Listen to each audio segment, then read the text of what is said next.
What's your story? What does accessibility mean to you?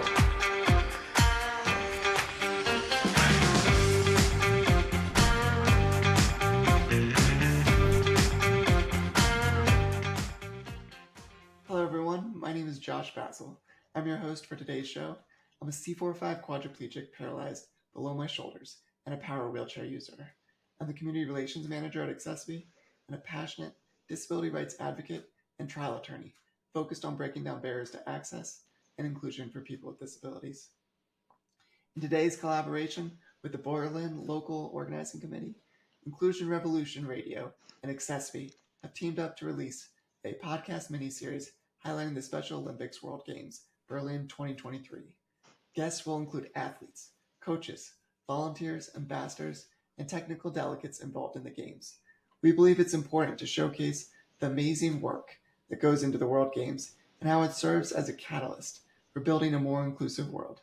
Today, we will be talking with Franziska Eberenz, the Senior Manager of the Host Town Program for the Special Olympics World Games. The Host Town Program is an essential part of the World Games and provides delegations a chance to soak up all of the local cultures of the host country. We're so delighted to get a behind-the-scenes look at the immersive part of the Games. Thank you so much for joining us today, Francisca, and welcome to the Inclusion Revolution podcast. Thank you so much, Josh. For me, it's an honor to be here and to be part of your podcast series. And I'm very excited that I have the opportunity to tell you a little bit more about the Host Town program. No, I'm so excited to learn more about you, the Host Town program, and just, everybody has their own story when it comes to how they first got involved with the Special Olympics. And I'd love to know about yours. So tell us a little bit about yourself. Yes, of course. Yes. So to be honest, up until 2 years ago, I didn't know anything at all about Special Olympics, and I didn't even know it existed. And I've got a completely different background in German literature. And after my studies, I worked for a small startup company in the cultural field. But due to the COVID pandemic, the company unfortunately had to shut down. So I kind of needed to search for a new job. And during the search, I came across the job postings of the LOC for the Special Olympics World Games in Berlin.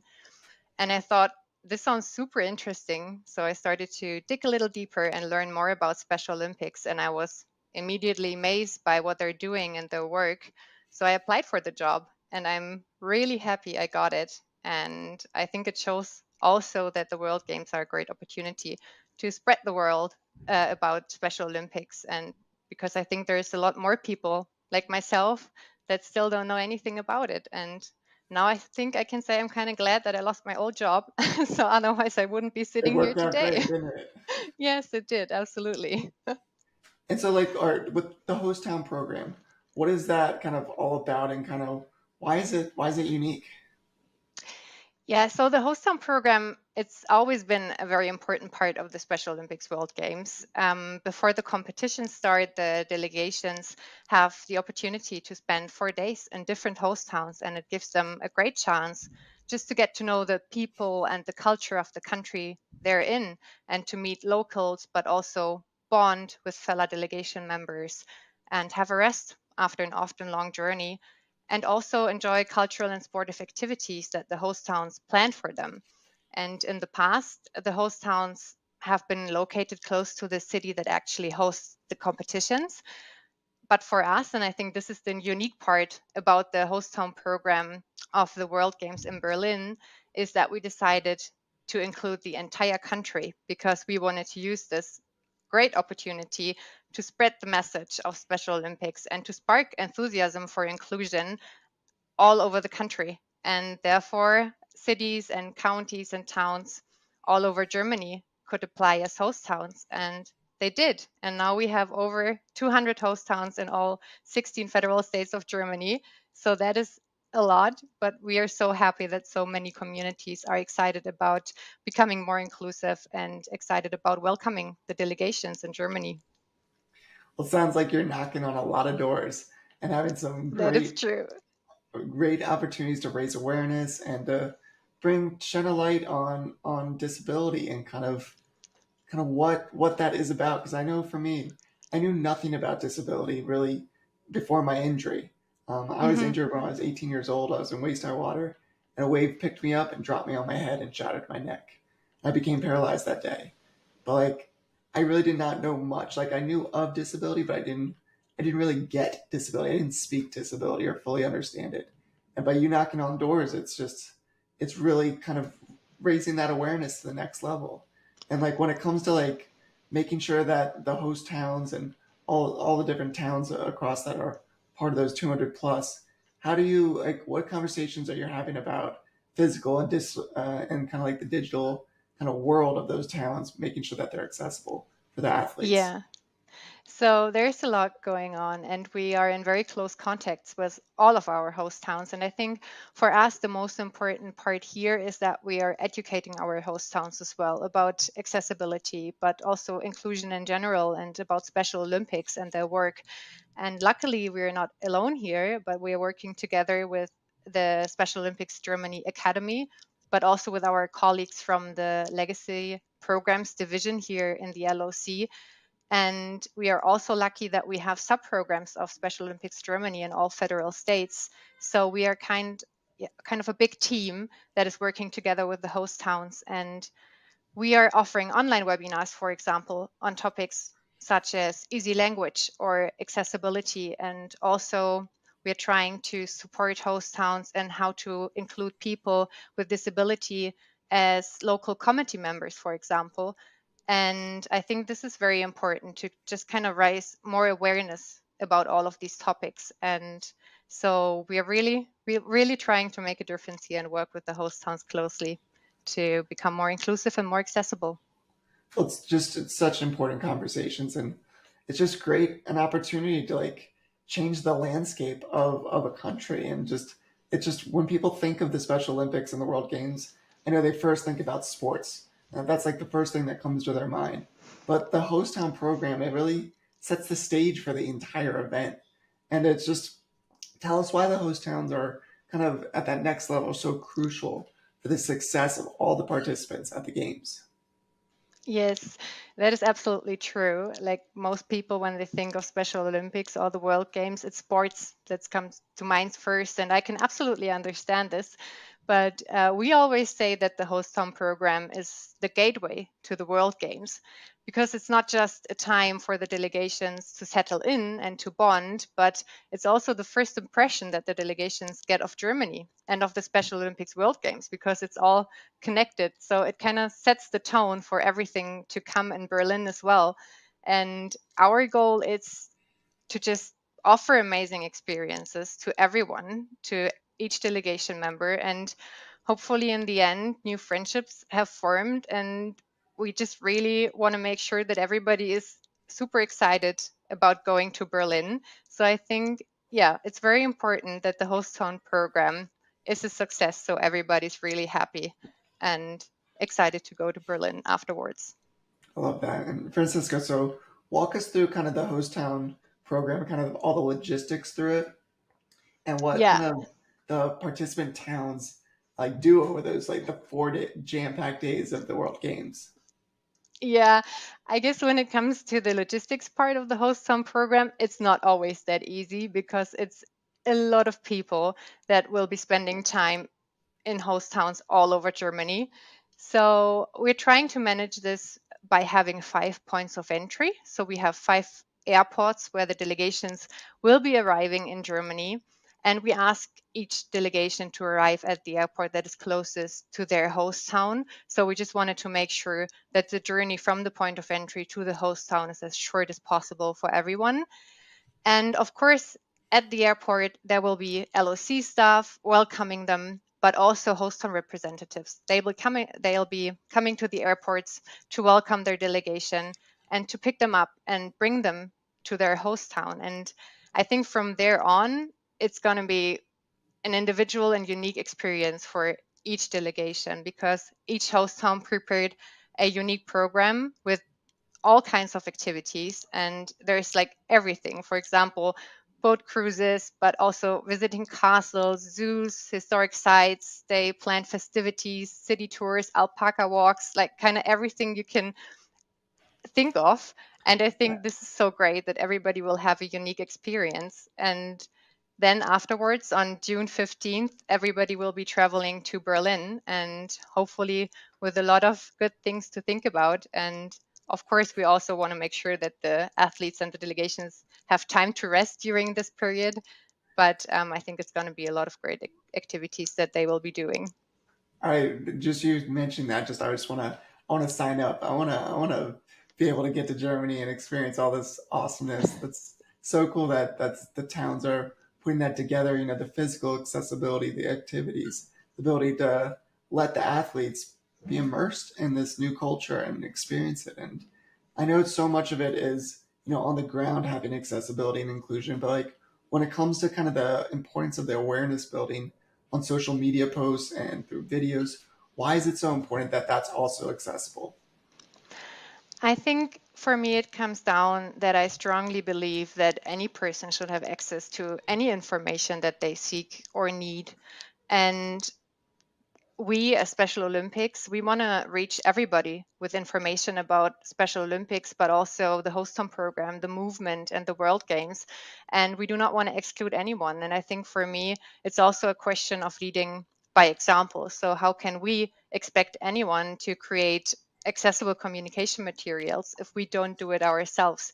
And then we have the chance to encourage others to do the same. And for example, our host towns to support them with creating accessible social media posts or videos as well. And I think this is very important so we don't exclude anyone. And part of raising awareness is making sure people have access to information. And if that information and that awareness building is not accessible, then you're limited to who it can reach and how it can impact. So no matter your abilities, no matter where you are, making sure that you have that information at your doorstep and you can absorb it and get it. It's so key to having the right conversations. And when Mm-hmm. it comes to your host towns, you know, on a broader level and any specific examples you can give, I would love to know when you're what you're doing with the committees, which is made up the businesses and citizens of those host towns. What are you doing around kind of to create more inclusion for the athletes themselves? Mm-hmm. Yeah, there's a lot happening already in the host towns, and we can already see that the host town program raises awareness for topics like inclusion, but also accessibility, and it's just more present in people's minds.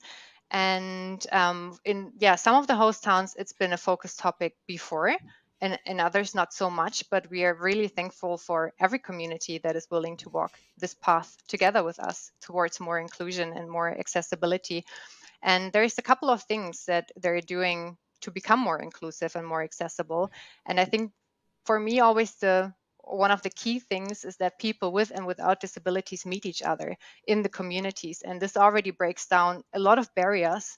And it really helps to kind of see what the other persons need, maybe to have access to everything. And this is a very important part. But also, our host towns are very keen on learning how to communicate in easy language, for example. And I think this is very important. This is a big step too. And they're informing themselves about the delegations' cultures to be welcoming once they arrive in Germany. And they're also building networks. So they're working together with local sports clubs, schools, companies, basically anyone that is willing to put in the effort and really wants to make a change.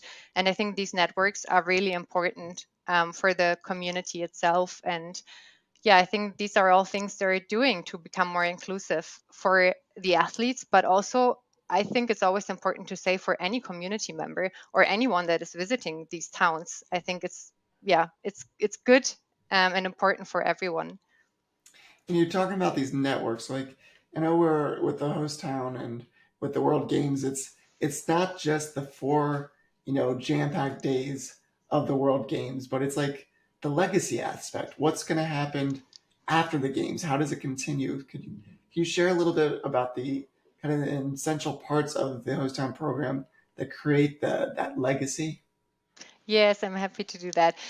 For us to leave a legacy was always the main reason to involve the entire country. And the cities that applied as host towns, they also handed in a concept for an inclusive project that they would like to implement within their town, within their community. And here we are really working closely together with our sub-programs of Special Olympics Germany and the federal states, because they will still exist after the World Games. Unlike the LOC, we will not be working here anymore, unfortunately, but the sub-programs, they will still be there. So for us, it was really important that we include them as much as possible and that they are in direct contact with our host towns, supporting them, working with them on site as well.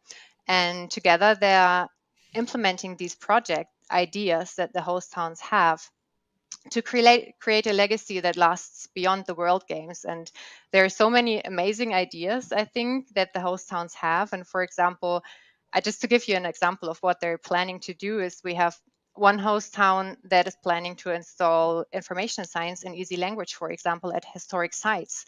So everyone has access to this information. Or another host towns, they've got a project they call 12 Sports in 12 Months. So they're working with inclusive or with sports club that don't yet have inclusive offers, but they're trying to change that and to open them up. Or another host town is planning an annual inclusive festival to kind of raise awareness within the community. And these are all things that hopefully last way beyond the Special Olympics World Games. And so this is very important for us that we leave this legacy with our project. I love all the different things that you're doing on the ground to make inclusion possible and better, not only right now, but for the future. And it's like, as that's going, it creates kind of a foundation to build upon. Like accessibility is never a checkbox where you do it once and it's done. It evolves. It has to continue to grow. It has to continue to be looked at. And it's just, it has to be something to be thought about and immersed within kind of oftentimes within a business and within a culture. So with all the different kind of host towns with the businesses and with websites in general, I love that the Special Olympics website has brought digital accessibility and more usability to the site. So, but can you talk more about kind of, again, why is it so important for the businesses and their websites to also have accessibility? Yes, yes. I think in my experience, most people immediately think of physical barriers when it comes to barrier freedom or accessibility. For example, if buildings are not accessible due to their construction, this is always something that comes to mind immediately. And I even myself sometimes catch myself doing the same. But I think for me, working for Special Olympics, I am a lot more aware of other barriers, like you said, digital barriers or language barriers. And I think this is equally as important because if we don't have websites or digital assets that are accessible, there's so many people that we don't reach and that do not have access to this information. And I think it's important that, like we said before, nobody is excluded. And for example, we are also encouraging our host towns to include people with disabilities as organizing committee members or as volunteers, as consulting experts. And this means that the relevant information needs to be accessible. So I think it's super important. Otherwise, we can't fully include all people. And it's not just about being able to reach a certain location physically, but it's also about the access to the information that we need. And for myself, I can say there's still so much more that I can learn. But I think if everyone is willing to put in the effort, we're on a good path to become more accessible. That's such a great answer, and thank you for diving deeper into that. And what are some of the biggest challenges that you've met with the host towns, and what the host towns face when it comes to preparing to support the delegations? So I think one of the challenges the host towns are facing is cultural differences. And I think the host town program is such an amazing opportunity to learn more about other cultures and to meet people with different backgrounds and just to get together and learn from each other. But it can sometimes also be a challenge to accommodate cultural needs when it comes to special diet requirements, for example, or religious traditions or languages. I think everybody knows when you don't really speak the language of the person you are talking to, it's always more difficult to communicate. And these can be challenges, but it's also great to see that the host towns are putting in a lot of effort to get to know the delegation's culture already now and to make sure that the delegations feel welcomed and cared for once they're in Germany. And I think this is great to see and such a great opportunity to learn more about other cultures. I love that. And again, with the legacy programs, I read that the host town will be focusing on reduction of barriers. I would love to like kind of better understand what can Germany do as a country to kind of reduce more barriers for people with disabilities. Yeah. Firstly, I think I would like to say that I myself am not an expert when it comes to barrier freedom. And of course, I can't really speak for the entire country, but I can speak from my own personal experiences. And I think there's already a lot being done in Germany, especially removing physical barriers, but there's also still a lot room for improvement. And in my experience, many people I know, for example, they don't know really much about easy language or digital accessibility. And in my opinion, it's a joint effort to change this. And it's not just always about politics, it's about each and every one of us and everyone that is part of our society. Because I strongly believe that we can all make a difference and reduce barriers in our daily lives. And sometimes it's the little steps that count. And I think this is very, very important. And there's still a lot that can be done here. And in a few words, I'd love for you to answer this question. What does accessibility and inclusion mean to you? Yes. For me, it comes down to the question of how we define a person's worth. And I firmly believe that a person's worth is defined solely by the simple fact of being human and not by their origin, their religion, their abilities, or anything else. And for me, if we truly believe this, it's a self-evident right of every single person to have the same access and the same opportunities to participate as anyone else. And I think this is very important, that we all have the same opportunities and the same access. And this is something, it's worth fighting for this, and yeah, to make a change. It's absolutely worth fighting for, and thank you for saying that. And one of the last things I want to ask you is, what are you most excited about with the World Games?